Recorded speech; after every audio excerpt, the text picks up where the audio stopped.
بالکل واضح ہے کہ ہم سیاست کو کنٹینیو نہیں کر سکتے.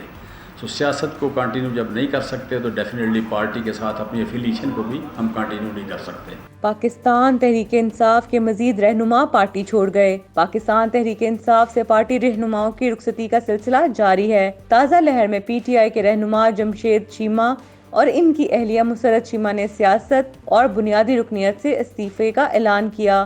جمشید چیمہ اور مسرت چیمہ نے پریس کانفرنس کے دوران 9 مئی کے واقعات کو ناقابل قبول قرار دیا اور اس میں اپنی ذمہ داری بھی قرار دی اور سیاست کے ساتھ ساتھ پی ٹی آئی کی بنیادی رکنیت اور عہدوں سے کنارہ کشی کا اعلان کیا. ہم اس فیلئر کو بھی بالکل اون کرتے ہیں، مانتے ہیں، اور یہ دوسری فیلئر ہے کہ ہم اس کو سٹاپ نہیں کر سکے، کہیں اس کو مینج نہیں کر سکے. اس سے قبل ملکہ بخاری نے کہا کہ 9 مئی کے غیر آئینی غیر قانونی واقعات کی مذمت کرتی ہوں. 9 مئی کا دن ہر شہری کے لیے مشکل تھا. فوجی تنصیبات پر حملے کرنے والوں کو قانون کے مطابق سزا دینی چاہیے. فوجی تنصیبات کے اوپر حملہ کیا گیا، اس کی میں بھرپور طریقے سے مذمت کرنا چاہتی ہوں. انہوں نے کہا کہ پی ٹی آئی کے تمام پارٹی پوزیشن سے مستعفی ہوتی ہوں. ایک شہید کی بھتیجی ہوں، مجھ پر کوئی دباؤ نہیں تھا. ریڈ لائن کراس کرنے والوں کے خلاف کارروائی ہونی چاہیے. میں تحریک انصاف سے ریزائن کرتی ہوں، استعفیٰ دیتی ہوں اور اس پارٹی سے لا تعلقی کا اعلان کرتی ہوں. ان کے علاوہ بلوچستان سے پی ٹی آئی کے سینیٹر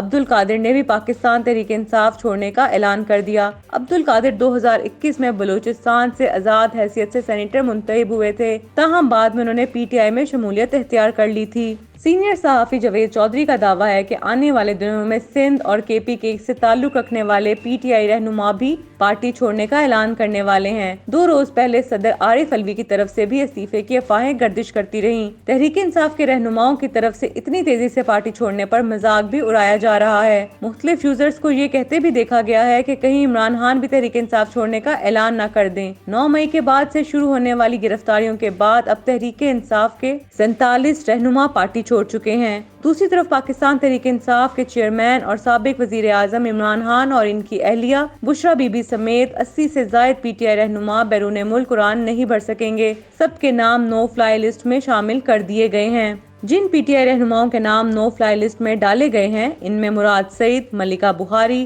فواد چودھری، حماد اظہر، قاسم سوری، اسد کیسر، یاسمین راشد اور میاں اسلم سمیت دیگر شامل ہیں.